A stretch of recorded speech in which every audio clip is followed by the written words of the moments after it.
Today, we gather at this significant event to witness the symbolic destruction of firearms.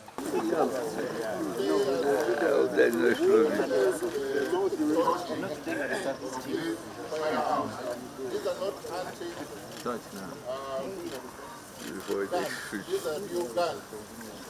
So we want guns to be silent. The sound of guns to be silent. Present. All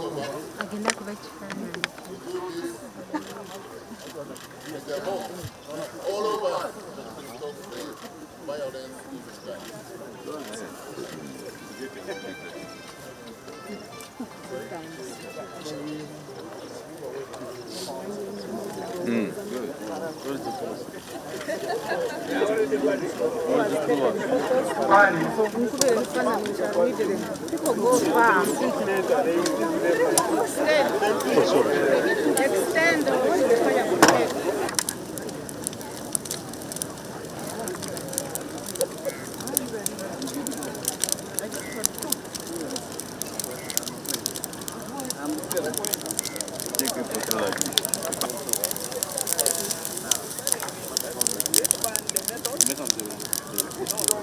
Like this, melting it, and then can be used for some other productive production. Marking a crucial step towards peace and stability in our continent of Africa and in our great nation, Uganda. This ceremony embodies our collective commitment to creating a safer environment for all citizens, as this year's theme states, safer communities through voluntary disarmament. On behalf of the government of the Republic of Uganda, I'm honored to preside over this ceremony today, considering the vital role we play as an institution in this initiative, which aligns with our mandate to preserve, defend, and protect Uganda's people, property, sovereignty, and territorial integrity.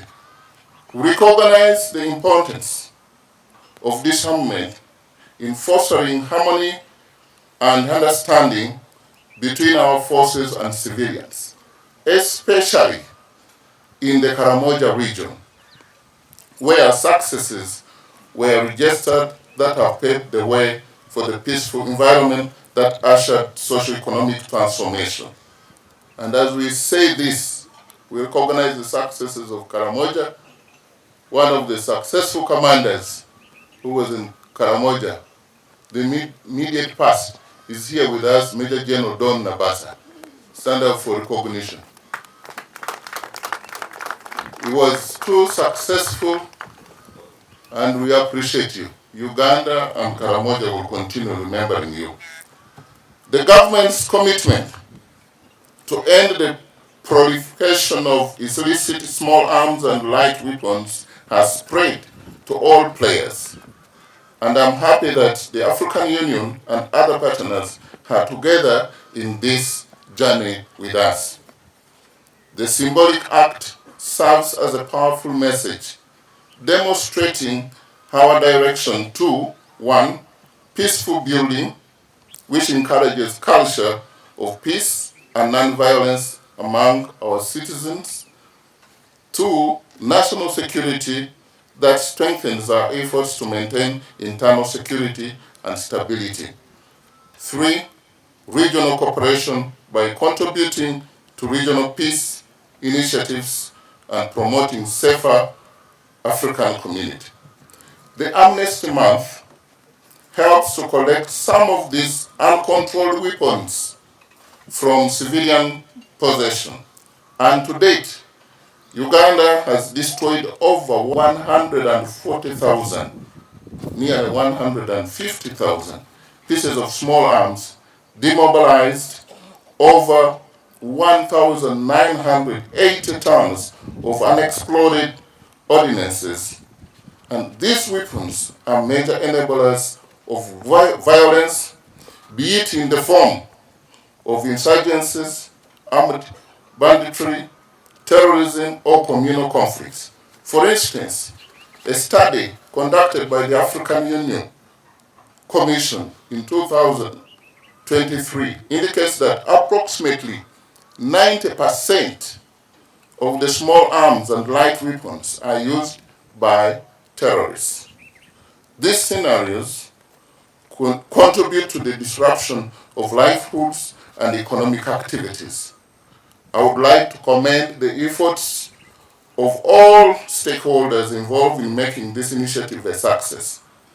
Together, we can build a brighter future for our nation, Uganda, East Africa, and Africa as a whole. I want to add my voice to those who have spoken to welcome you to this historic place. This function we are holding today, as a country, Uganda, we have been, it's not the first time. We have had several touching of these guns. And as we had the amount of guns that we have been able to collect from those who have them are quite a number. But it's very important, symbolic today that the African Union recognizes us and is being with us to this destruction, and we are very grateful. And this place here is symbolic also because this is Jinja Gaddafi Barracks. I think it was the first barracks in the country. It was the 4th African Rifles Regiment in Uganda here, formed in around 1917 or before that. Now, one significant occupant of this barracks who justified independence with the Sergeant Major was General Idi Amin. So the British trusted him with leading the troops that time. But before they left, they wrote a report saying Idi Amin should never lead any troops. Now, the British were using him to control Ugandans, but as they were leaving, they were not confident. I mean, at least they were honest themselves to say he shouldn't have been. But what he became, we all know, and perhaps it is one of the causes of these small arms we have here. So it's very symbolic. We are today still blessed as we were yesterday, because this is a collaboration, a continuation by a member state of the African Union in pursuit of the Assembly decision of 2017, I believe it's 645, that was on observing every September the Africa Amnesty Month. But just to re-emphasize as well that as the theme for this year states, safer communities through voluntary disarmament. The amnesty is not only a once-off event, but a commitment at the highest level of the African Union that we have a serious challenge in terms of illicitly held or possessed or even traded small arms and light weapons. So in that regard, we are glad that the Republic of Uganda has hosted us this year, although it's October 3 today. We very well know that it's commemorated in the month of September. But as I've already indicated, Honorable Minister and ladies and gentlemen, this is not a one-off thing. It requires commitment through us our whole communities on the continent. And as I've indicated, this was an assembly decision in recognition of the difficulties, challenges that we face to the safety, security, and even socio-economic development of our communities throughout the continent, that we need to deal with this issue, and precisely as well to contribute to silencing the guns on the continent. UNODA is very happy to continue to support the Ugandan government and the African Union in the Silencing the Guns agenda and on this Africa Amnesty Month. Weapons destruction or disposal forms a very important aspect of the life cycle management of weapons and ammunition. Once weapons are collected without an eventual destruction or following the rightful procedures that need to be done, they can still be a risk and a threat and also a source of diversion. So weapons destruction is a very important activity, and we are happy to witness and support this. The United Nations has some standards and guidelines that can support states. For example, we have the Modular Small Arms Compendium, and most of the regional arms control instruments have also integrated some of these modules, including the Nairobi Protocol as well. So we use this opportunity to also raise awareness and encourage the implementation of these standards, and also to encourage the disposal of weapons as agreed in national destruction plans. So thank you once again, and we remain committed to support the Africa Amnesty Month and the Silencing the Guns agenda. Thank you.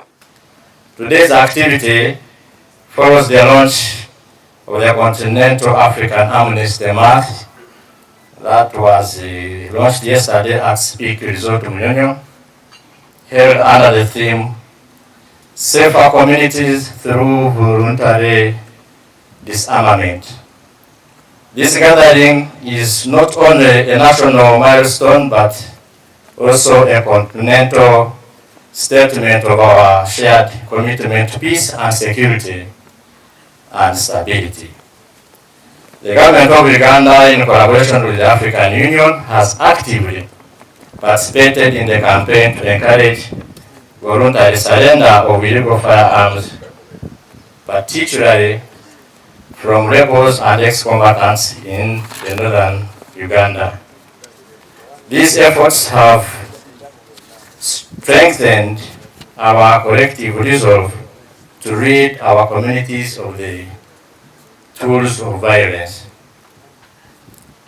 The campaign concludes here today with the public destruction of recovered arms or weapons in the presence of our partners from the African Union. This act is more than symbolic. It is powerful, a reminder that the future of our continent must be built on dialogue, reconciliation, and security. As we witness the destruction of these weapons today, let us remember that every firearm removed from the circulation is a life potentially saved.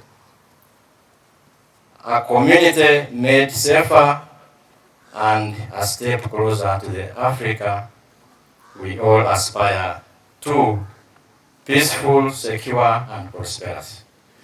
On behalf of the Cantonment Commander and on behalf of the Uganda People's Defense Forces, I warmly welcome you to this ceremony. May our actions today inspire continued cooperation, unity, and determination in the fight against illicit proliferation of small arms and light weapons.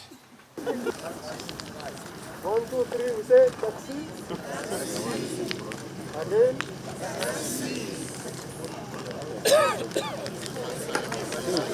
You're good to go?